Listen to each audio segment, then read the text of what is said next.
কলকাতায় একদিনের ভ্রমণের সেরা ঠিকানা পরেশনাথের জৈন মন্দির। এখানে একসঙ্গে রয়েছে চারটি মন্দির।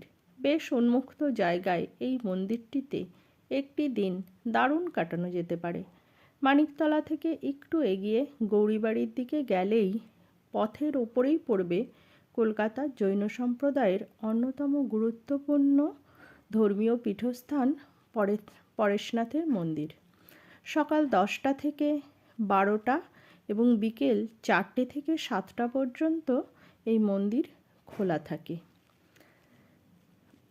খুব সুন্দর এই মন্দিরটি, ভেতরে ভীষণ সুন্দর কারুকার্য এবং একসাথে আরও 4টি মন্দির আশেপাশে দেখে নেওয়া যাবে এই মন্দিরের সাথে। আমরা একটু এগিয়ে গিয়ে একটি ইস্কন মন্দিরও দেখেছিলাম।